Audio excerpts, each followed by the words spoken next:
अदालत का कमरा एकदम शांत, लेकिन हवा में ना एक अजीब सा तनाव है। आज एक ऐसा केस सामने आया है जो सिर्फ सोने की एक चेन का नहीं है। नहीं, ये कहानी है चालाकी और धोखे की। और ये कहानी हमें कानून के एक बहुत बहुत ज़रूरी पहलू को समझने में मदद करेगी। अच्छा, एक बात सोचिए, अगर कोई बड़ी सफाई से, बड़ी चालाकी से किसी की कोई चीज ले ले, तो क्या वो भी चोरी कहलाएगी?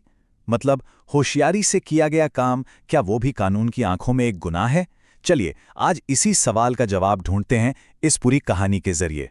तो चलिए चलते हैं झारखंड के एक छोटे से शहर में, वहां की एक डिस्ट्रिक्ट कोर्ट जो लोगों से खचाखच भरी हुई है।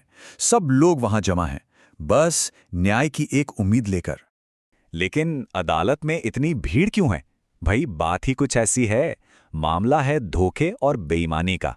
एक ऐसा जाल बुना गया है कि हर कोई ये जानने को बेचैन है कि आखिर हुआ क्या था।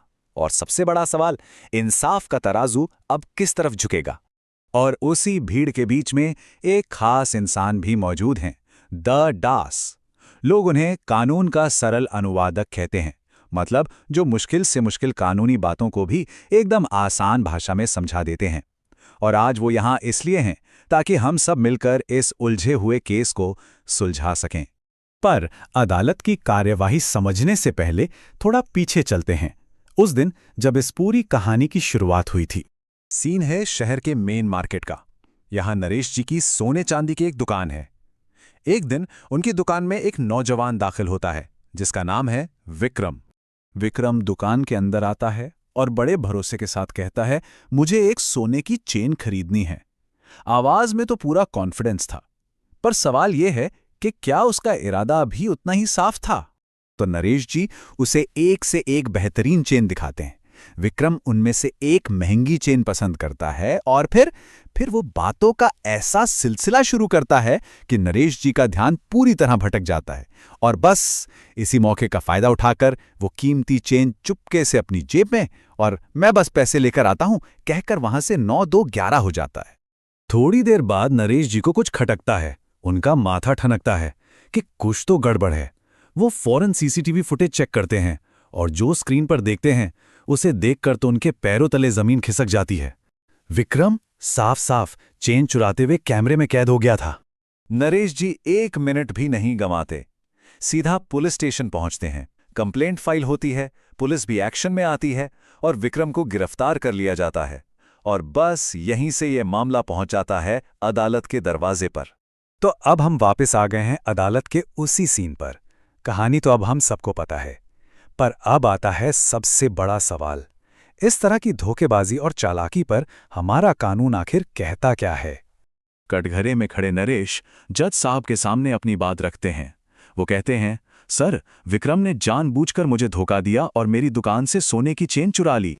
और तभी डब्ल्यू दास भीड़ को समझाते हुए कहते हैं, देखिए, अगर हमें इस केस को सच में समझना है, इसकी तह तक जाना है, तो हमें भारतीय न्याय संहिता के सेक्शन 24 को समझना होगा।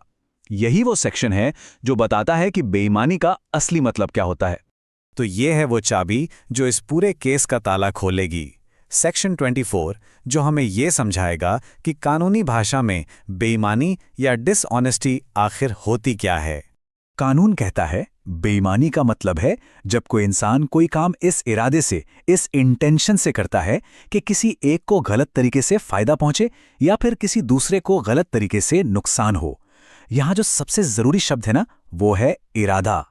मतलब और भी सिंपल शब्दों में कहें तो अगर नीयत ही गलत है, अगर इरादा ही किसी को नुकसान पहुंचाकर खुद का फायदा करने का है, तो कानून उससे बेईमानी ही मानेगा, फिर चाहे वो काम कितनी भी सफाई से क्यों ना किया गया हो। ठीक है, तो अब हमें कानून का ये एंगल तो समझ आ गया। अब देखते हैं कि जज साहब ने सारे सबूतों और बेईमानी की इसी परिभाषा को सामने रख के आखिर क्या फैसला सुनाया।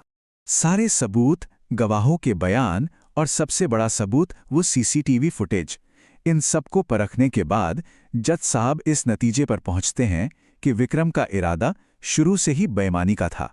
उसने जानबूझकर, सोच समझकर नरेश को धोखा दिया। तो सवाल यह है कि विक्रम को दोषी क्यों ठहराया गया। चलिए इसे 3 पॉइंट्स में समझते हैं। पहला, उसने जानबूझकर नरेश को रॉन्गफुल लॉस यानी गलत तरीके से नुकसान पहुंचाया। दूसरा, उसने खुद को रॉन्गफुल गेन यानी गलत तरीके से फायदा पहुंचाया। और तीसरा, जो कि सबसे अहम है, उसकी पूरी की पूरी हरकत में धोखा यानी डिसेप्शन साफ साफ दिख रहा था। और ये तीनों बातें मिलकर बेईमानी की कानूनी परिभाषा पर एकदम फिट बैठती हैं। और जज साहब ने ये भी साफ किया कि इस तरह के जुर्म के लिए कानून में जेल की सजा और जुर्माना दोनों का ही प्रोविजन है। तो कोर्ट की कार्यवाही तो खत्म हो गई, लेकिन इस एक केस ने वहां मौजूद हर किसी को एक ऐसा पाठ पढ़ाया जो शायद किसी किताब में नहीं मिलता। अदालत के बाहर लोगों में यही बात हो रही थी। एक आदमी ने कहा, आज समझ आया कि किसी के साथ बेईमानी करना भी कानून के खिलाफ होता है। और सच पूछिए तो यही इस पूरी कहानी का सबसे बड़ा सबक है कि कानून का मकसद सिर्फ सजा देना नहीं है, बल्कि समाज में ईमानदारी और भरोसे को बनाए रखना है। ये इस बात को पक्का करता है कि कोई भी अपनी चालाकी से किसी और की मेहनत पर पानी ना फेर सके, क्योंकि आखिर में जीत तो न्याय और ईमानदारी की ही होती है।